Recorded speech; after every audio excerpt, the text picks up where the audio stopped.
Welcome to Neelam Fairy Tale. Let's the magic begin.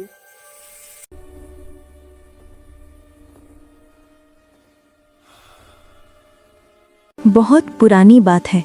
Gulistan नाम की एक सल्तनत हुआ करती थी। जैसा इसका नाम था वैसी ही ये जगह थी। हर तरफ रंग बिरंगे फूल, हरे भरे मैदान और खुशहाल लोग।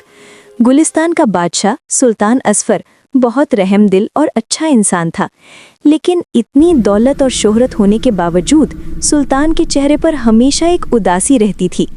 उसकी उदासी की वजह थी उसकी एक लौती बेटी शहजादी ज़ारा। ज़ारा दुनिया की सबसे खूबसूरत लड़की थी। उसकी आंखें नीली झील जैसी गहरी और बाल रेशमी थे। वो दिल की बहुत नरम थी। परिंदों को दाना डालती, गरीबों की मदद करती और जानवरों से प्यार करती। लेकिन ज़ारा के पास एक चीज़ की कमी थी, आवाज़। ज़ारा पैदाइश से ही बोल नहीं सकती थी। जब वो छोटी थी, सुल्तान ने सोचा कि वक्त के साथ वो बोलने लगेगी, लेकिन साल गुजरते गए और ज़ारा के होंठों से एक लफ्ज़ भी नहीं निकला। महल में हर वक्त खामोशी रहती थी। ज़ारा अपनी बात समझाने के लिए इशारों का सहारा लेती या अपनी बड़ी बड़ी आंखों से सब कुछ कह देती। सुल्तान ने दुनिया भर के बड़े बड़े हकीम, जादूगर और वैद्य बुलाए। किसी ने कड़वी दवाइयाँ दी, किसी ने मंत्र पढ़े, लेकिन ज़ारा की आवाज़ वापस नहीं आई। सुल्तान ने ऐलान करवा दिया था, जो भी मेरी बेटी की आवाज वापस लाएगा उसे मैं अपना आधा राज और ढेर सारा सोना दूंगा। इस ऐलान ने जहां अच्छे लोगों को दावत दी, वहीं कुछ लालची लोगों की नीयत भी खराब कर दी। उनमें सबसे आगे था सुल्तान का अपना वजीर, जिसका नाम कमाल था।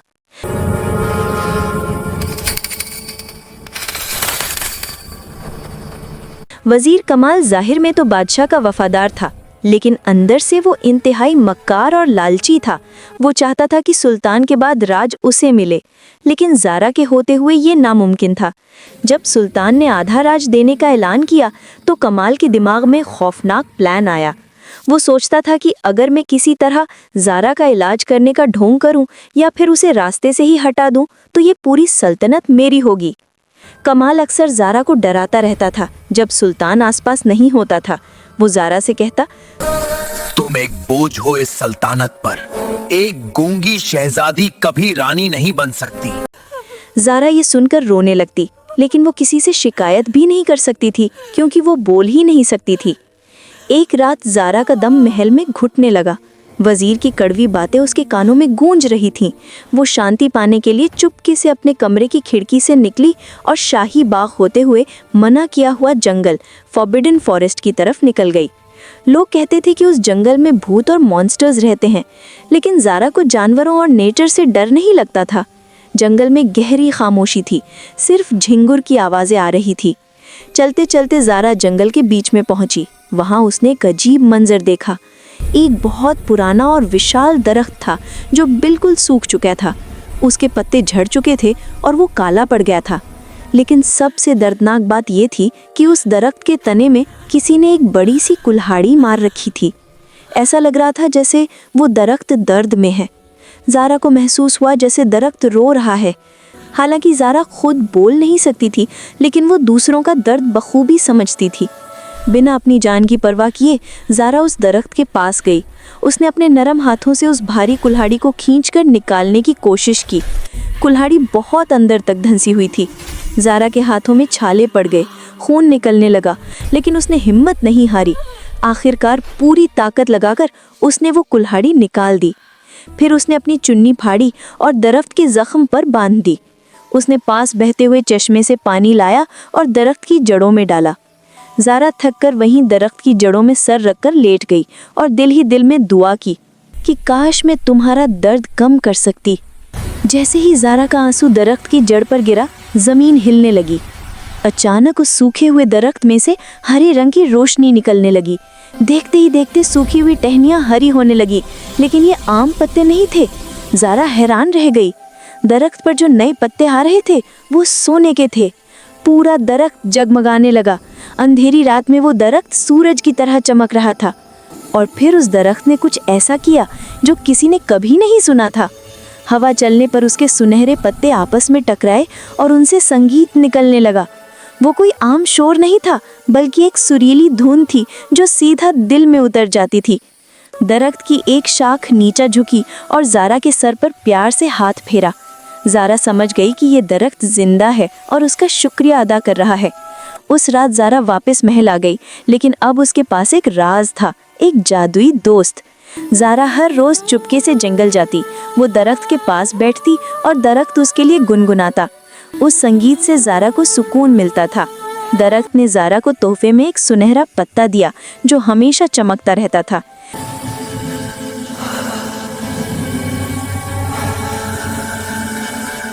लेकिन बुराई कभी सोती नहीं। वजीर कमाल को शक हो गया था कि ज़ारा रोज़ कहाँ जाती है। एक दिन उसने ज़ारा का पीछा किया। जब वजीर ने जंगल में वो बड़ा सा सोने का दरख्त देखा तो वो पागल हो गया। इतना सोना, इतनी दौलत! वजीर की आंखों में लालच की आग जलने लगी।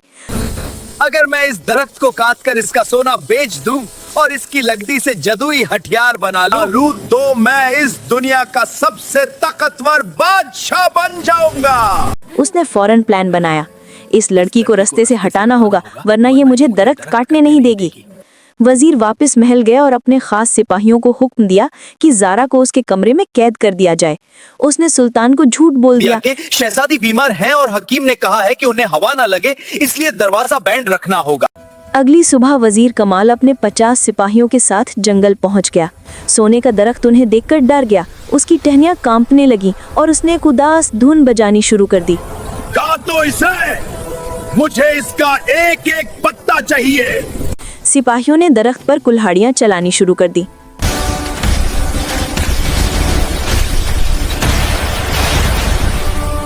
हर चोट के साथ दरख्त से खून की तरह सुनहरा रस निकलने लगा।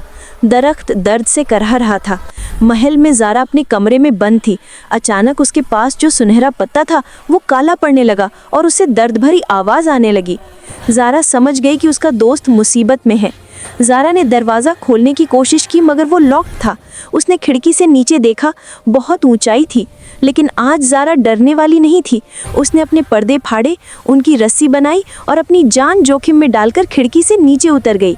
वो नंगे पांव जंगल की तरफ भागी। कांटे उसके पांव में चुभ रहे थे, लेकिन वो रुक नहीं रही थी। जंगल में दरख्त आधा कट चुका था और गिरने वाला था। वजीर कमाल खुद एक बड़ी तलवार लेकर आगे बढ़ा ताकि दरख्त की मेन ब्रांच को काट सके।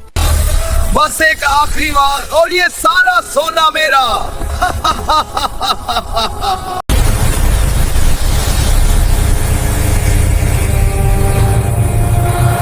जैसे ही उसने तलवार उठाई, ज़ारा वहां पहुंच गई। वो हाँप रही थी। बिना कुछ सोचे वो दौड़ कर गई और दरख्त के आगे खड़ी हो गई, अपने दोनों हाथ फैलाकर। वजीर रुक गया। हट जाओ शहजादी, वरना तुम भी मारी जाओगी। ज़ारा नहीं हटी। उसकी आंखों में आंसू थे और गुस्सा भी। वो दरख्त को मरने नहीं दे सकती थी। वजीर ने गुस्से में कहा, ठीक है, अगर तुम नहीं हटोगी तो पहले तुम्हारा खत्मा होगा। वजीर ने अपनी तलवार शहजादी की तरफ घुमाई। ज़ारा डर गई, लेकिन उसने अपनी आंखें बंद की और अपने दिल की गहराइयों से एक चीख मारने की कोशिश की। वो दरख्त को बचाना चाहती थी। उसका दर्द, उसका प्यार और उसकी चाहत इतनी शिद्दत पर थी कि कुछ टूटने की आवाज़ आई। ये आवाज़ किसी लकड़ी की नहीं, बल्कि उस खामोशी की जंजीर की थी जो ज़ारा के गले में थी। ज़ारा के मुंह से एक तेज़ और जादुई आवाज़ निकली, नहीं। ये सिर्फ एक चीख नहीं थी, ये सोने के दरख्त की ताकत और ज़ारा की आवाज़ का मिलाप था। इस आवाज़ से एक सुनहरी लहर निकली। ये लहर इतनी तेज़ थी कि वज़ीर कमाल और उसके सिपाही हवा में उड़कर दूर जाकर गिरे। वज़ीर की तलवार टूटकर चकनाचूर हो गई। ज़ारा अपनी आवाज़ सुनकर हैरान रह गई। उसने अपने गले पर हाथ रखा। दरख्त जो अभी जख्मी था, ज़ारा की जादुई आवाज़ सुनकर ठीक होना शुरू हो गया। वापस उस पर सोने के पत्ते आ गए। तभी पीछे से घोड़ों के टापों की आवाज़ आई। सुल्तान असफर वहां पहुंच गया था। उसे पहरेदारों ने बता दिया था कि ज़ारा भाग गई है। सुल्तान ने देखा कि वज़ीर ज़मीन पर गिरा हुआ है और ज़ारा दरख्त के पास खड़ी है। ज़ारा अपने पिता की तरफ मुड़ी और पहली बार बोली, अब्बा हुजूर। सुल्तान घोड़े से गिरते गिरते बचा। वो दौड़कर ज़ारा के पास गया और उसे गले लगा लिया। मेरी बेटी, तुम बोल सकती हो, ये चमत्कार कैसे हुआ? ज़ारा ने बताया टूटी फूटी आवाज में, क्योंकि वो पहली बार बोल रही थी। इस दरख्त ने मुझे आवाज दी, क्योंकि मैंने इसे बचाया। नीकी की कोई जबान नहीं होती अब्बा, लेकिन उसकी गूंज बहुत ताकतवर होती है। दरख्त ने खुशी में एक बहुत प्यारा संगीत बजाया और फूलों की बारिश की। वजीर कमाल को पकड़ लिया गया और हमेशा के लिए कैद खाने में डाल दिया गया। सुल्तान ने उस जंगल को महफूज जंगल घोषित कर दिया जहां कोई भी दरख्त कटना मना था। ज़ारा अब सिर्फ एक खूबसूरत शहजादी नहीं थी, बल्कि वो जंगल की रानी भी कहलाती थी। वो रोज शाम को वहां जाती और सोने के दरख्त के साथ मिलकर गाना गाती।